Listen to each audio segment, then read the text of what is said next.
രാജേഷ് നാഥൻ്റെ ചാനലിൽ വന്ന ഒരു വീഡിയോ ക്ലിപ്പാണ് എന്നെ ഈ വീഡിയോ ചെയ്യാനായിട്ട് പ്രേരിപ്പിച്ചത്. ഇവിടെ പ്രശ്നങ്ങളൊന്നുമില്ല, ഭയങ്കരമായ മതസൗഹാർദ്ദമാണ്, മതേതരത്വം പൂത്തുലഞ്ഞു നിൽക്കുന്ന ഒരു നാടാണ് കേരളം എന്നൊക്കെയാണ് ചില വിദ്വാൻമാർ എഴുന്നള്ളിച്ചുകൊണ്ട് നടക്കുന്നത്. അതായത് മതേതരത്വം എന്ന് പറയുന്നത് വൺ സൈഡായിട്ട് മാറിയപ്പോഴാണ് ഇവിടുത്തെ ഹിന്ദുക്കൾ പ്രതികരിക്കാനായിട്ട് തുടങ്ങിയത്. അത് മനസ്സിലാക്കാത്ത ഒരു വിഡ്ഢിയാസുരനാണ് രാഹുൽ ഈശ്വർ എന്ന ബ്രാഹ്മണ വേഷധാരി. ഞാൻ എൻ്റെ തന്നെ വേറൊരു വീഡിയോയിൽ പറഞ്ഞിരുന്നു, പൂണൂലിട്ട് വന്നതുകൊണ്ട് മാത്രം ഒരാൾ ബ്രാഹ്മണനാവില്ല. ബ്രഹ്മത്തെ അറിയണം, അറിവ് നേടണം. ആ ജ്ഞാനം നേടിയാൽ മാത്രമേ ഒരാൾ ബ്രാഹ്മണനാവുകയുള്ളൂ. ക്ഷത്രിയൻ്റെയും ശൂദ്രൻ്റെയും വൈശ്യൻ്റെയും കാര്യങ്ങളൊക്കെ അവിടെ ആ വീഡിയോയിൽ പറഞ്ഞിരുന്നു. വെറുതെ ആളുകളെ ഉപദ്രവിക്കുന്ന ആൾക്കാരാണ് ശൂദ്രന്മാർ എന്ന് പറയുന്നത്. ഒരു കാര്യവുമില്ലാതെ വെറുതെ ആളുകളെ ഉപദ്രവിക്കുക. ആളുകൾ മാത്രമല്ല, ഇപ്പോൾ ഒരു പൂച്ച ഇങ്ങനെ പോകുന്നു, അതിനെ കല്ലെടുത്തെറിയുക, അതിനെ വടിയെടുത്തെറിയുക, ഇതൊക്കെ ഇങ്ങനെയൊക്കെ ചെയ്യുന്ന ആൾക്കാരാണ്. വെറുതെ മറ്റുള്ളവരെ ഉപദ്രവിച്ച് രസിക്കുന്ന ആൾക്കാരാണ് ശൂദ്രന്മാരെന്ന് പറയുന്നത്. ഈ 4 വർണ്ണങ്ങൾ എന്ന് പറയുന്നത് സ്വഭാവത്തെ അടിസ്ഥാനമാക്കിയിട്ടുള്ള കാര്യമാണ് എന്നുള്ള കാര്യം നമ്മൾ മനസ്സിലാക്കണം. അതാണ് ഇവിടെ ഈ രാഹുൽ ഈശ്വറിനെ പോലെയുള്ള ആൾക്കാർക്ക് മനസ്സിലാകാതെ പോകുന്നത്. ശ്യാംകുമാറിനെ പോലെയുള്ള ആൾക്കാർക്ക്, സണ്ണി കപ്പിക്കാടിനെ പോലെയുള്ള ആൾക്കാർക്ക് മനസ്സിലാകാതെ പോകുന്നത് അതാണ്. എവിടെയാണ് ഇത് ജാതിയാണ് എന്ന് പറഞ്ഞത്?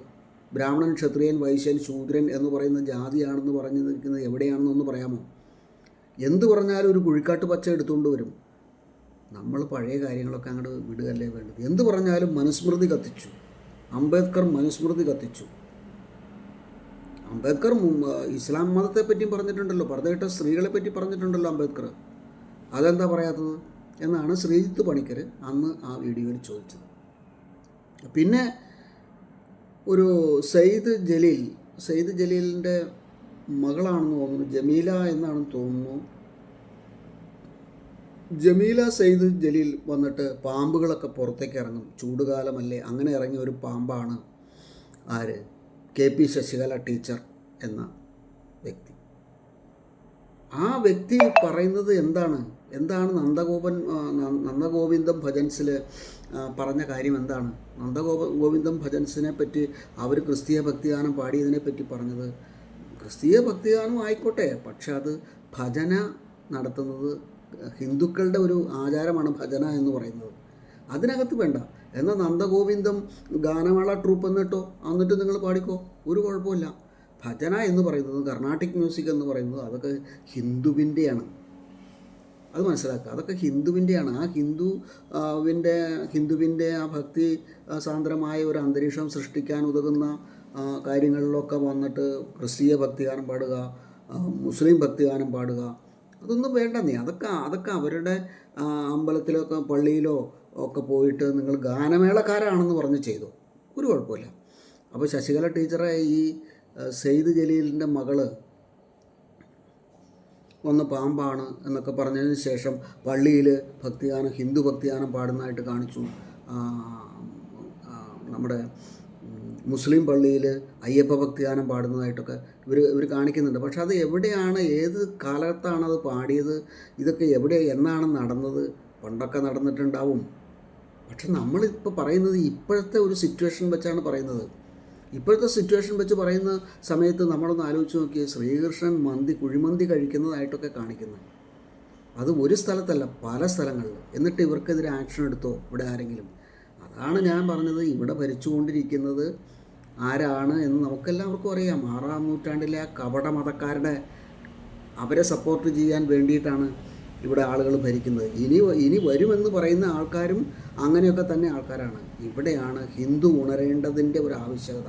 ഇപ്പോൾ ഞാനിപ്പോൾ പറയാൻ ഉദ്ദേശിച്ച് വന്നത് ഈരാറ്റുപേട്ടയിൽ ഇപ്പോൾ ഈ രാഹുൽ ഈശ്വർ എന്ന് പറയുന്ന വ്യക്തിയെ ആരിഫ് ഹുസൈൻ ജിഹാദി കൂട്ടിക്കൊടുപ്പുകാരൻ എന്ന് വിളിച്ചു. അതിനു മുമ്പ് അഖിലയുടെ അച്ഛൻ വന്നിട്ട് ഈ രാഹുൽ ഈശ്വറിനെ കുറിച്ച് പറഞ്ഞതും നമ്മൾ കേട്ടതാണ്. അപ്പോൾ ഇതൊക്കെ ശരിയല്ലേ? ഇതൊക്കെ ഈ ജിഹാദികളുടെ കയ്യിൽ നിന്നും പണം മേടിച്ചിട്ട് അവർക്ക് വേണ്ടിയിട്ടുള്ള സംസാരമല്ലേ എന്ന് മറ്റുള്ളവർക്ക് തോന്നിയാൽ അവരെ കുറ്റം പറയാനായിട്ട് പറ്റില്ല. ഈ കാര്യമാണ് രാഹുൽ ഈശ്വറിനൊന്നും എന്ത് പറഞ്ഞാലും മനസ്സിലാവില്ല. അയാളുടെ ബോഡി ലാംഗ്വേജ് കണ്ടാൽ അറിയാം. അയാൾ വെറുതെ ഇരുന്ന് ചിരിക്കുകയാണ്. ആരിഫ് ഹുസൈൻ പറയുമ്പോൾ ഇതായിട്ടും പാടില്ല. ഇയാൾ വെറുതെ ഇരുന്ന് ചിരിച്ച് കൊണ്ട് ജിഹാദി കൂട്ടിക്കൊടുക്കുകാരൻ എന്ന് പറഞ്ഞപ്പോഴാണ് അയാൾക്ക് കൊണ്ടത്. അയാൾ പിന്നെ ബഹളം വയ്ക്കാൻ തുടങ്ങി. ഈ ജിഹാദി കൂട്ടിക്കൊടുക്കുകാരനായിട്ടുള്ള രാഹുൽ ഈശ്വറിനോടും ഈ സെയ്ദ് ജലീലിൻ്റെ മകളോടും ചോദിക്കാനുള്ളത്, നിങ്ങൾ കണ്ടില്ലേ ഈരാറ്റുപേട്ടയിൽ ഒരു പാവം സുനിൽകുമാറിനെ സുനിൽ മോൻ കെഎം എന്ന് പറയുന്ന വ്യക്തിയെയും കുടുംബത്തെയും അവിടെയുള്ള 14 വയസ്സായ കുട്ടികൾ വന്ന് വണ്ടി ഇടിപ്പിച്ച്, ഇവർ കടന്നു പോകുന്ന വഴിയിൽ വെറുതെ വന്ന് വണ്ടി ഇടിപ്പിച്ച് ഇവിടെ നർക്കോട്ടിക് ജിഹാദുണ്ട് എന്നൊക്കെ പറയുന്നത്, നർക്കോട്ടിക് ജിഹാദുണ്ട്, ലവ് ജിഹാദുണ്ട് എന്നൊക്കെ വളരെ വ്യക്തമായിട്ട് തന്നെ ഇവിടെ എല്ലാവർക്കും അറിയാം. പിന്നെ എന്തുകൊണ്ടാണ് ആക്ഷൻ എടുക്കാത്തത്? ആരെയാണ് ഭയപ്പെടുന്നത്? ഇങ്ങനെ പോകുന്നതിനെതിരെയാണ് വെള്ളാപ്പള്ളി നടേശനും ഒരക്ഷരം മിണ്ടുന്നില്ല ഇവരൊന്നും. വെള്ളാപ്പള്ളി നടേശനും ഈ പറയുന്ന സമുദായ നേതാക്കന്മാരൊക്കെ ഇതിനെതിരെയാണ് സംസാരിക്കേണ്ടത്. പക്ഷെ അവർക്ക് സംസാരിക്കാൻ പറ്റില്ല. അവരുടെ കയ്യിൽ ഒരുപാട് കള്ളത്തരങ്ങളുണ്ട്. അത് മറച്ചു പിടിക്കണമെങ്കിൽ അധികാരത്തോട് ചേർന്ന് നിൽക്കണം. ഇനി വരുന്ന അധികാരം UDFൻ്റെ ആണെന്ന് വിചാരിച്ചിട്ട് അതിലേക്ക് ചേർന്നാണ് വെള്ളാപ്പള്ളി നടേശൻ നിൽക്കുന്നത്. ഇനി വരുന്നത് BJP ആണെന്ന് കണ്ടാൽ അതിൻ്റെ കൂടെ നിൽക്കും. പക്ഷേ ഇവിടെ BJPക്കാരൊക്കെ ചെയ്യേണ്ട ഒരു കാര്യം, BJPക്ക് അധികാരം കിട്ടുകയാണെങ്കിൽ ഒരു കാരണവശാലും ഈ പറയുന്ന വെള്ളാപ്പള്ളി നടേശനെ അടുപ്പിക്കരുത്. അതാണ് വേണ്ടത്. അങ്ങനെയാണ് ചെയ്യേണ്ടത്. ആ പാവം മനുഷ്യൻ പറയുന്നത് കേട്ടാവാ, അയാളുടെ വണ്ടിയിൽ വന്ന് വണ്ടി ഇടിപ്പിച്ചു.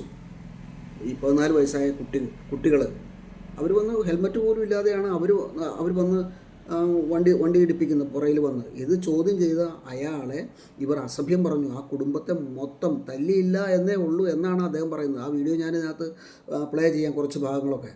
തല്ലിയില്ല എന്നേ അയാൾ പറഞ്ഞു, അസഭ്യം പറഞ്ഞു. എന്നിട്ട് പോലീസ് സ്റ്റേഷനിൽ ചെന്ന് കഴിഞ്ഞപ്പോൾ പോലീസുകാർ പറഞ്ഞത് ഇതൊക്കെ ഇങ്ങനെയാണ് ഇവിടെ നടക്കുന്നത്. എന്താ ഈരാറ്റുപേട്ട കേരളത്തിലല്ലേ? ഇവിടെയാണ് ഹിന്ദു ഉണരേണ്ടതിൻ്റെ ആവശ്യകത. ഹിന്ദു മാത്രമല്ല ക്രിസ്ത്യാനികളും ഉണരണം.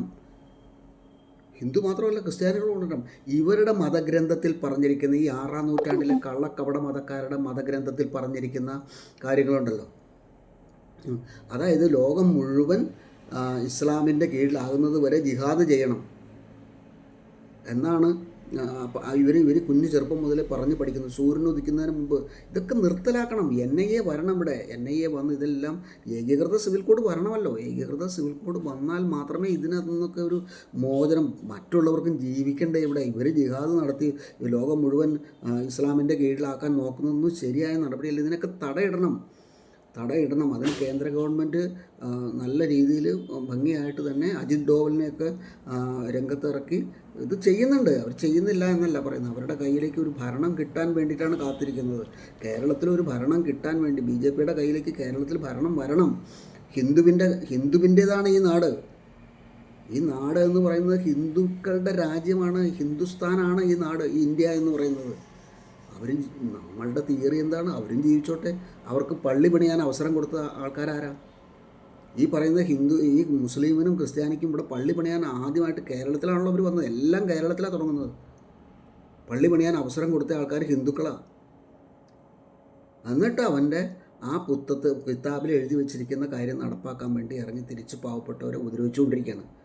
ഇവനൊക്കെയാണ് ശൂദ്രൻ എന്ന വാക്കിനർത്ഥം. അതിൻ്റെ കൂടെ രാഹുൽ ഈശ്വറും ഈ പറയുന്ന സെയ്ദ് ജലീലിൻ്റെ മകളും ഒക്കെ ആരാണെന്ന് എനിക്കറിയില്ല, തട്ടമൊന്നും ഇട്ടിട്ടില്ല. പക്ഷേ അവരുടെ പ്രൊഫൈൽ നോക്കിക്കഴിഞ്ഞപ്പോൾ അവിടെ എങ്ങനെയാണ് കണ്ടത് കേട്ടോ. തെറ്റാണെങ്കിൽ ക്ഷമിക്കണം. വെറുതെ ഒരാളെ നമ്മൾ ആക്ഷേപിക്കാൻ പാടില്ല. അവരുടെ വീഡിയോയിൽ അവർ പറയുന്നത് എന്താ, ഈ നന്ദഗോവിന്ദം ഭജൻസിന് എതിരെ സംസാരിച്ച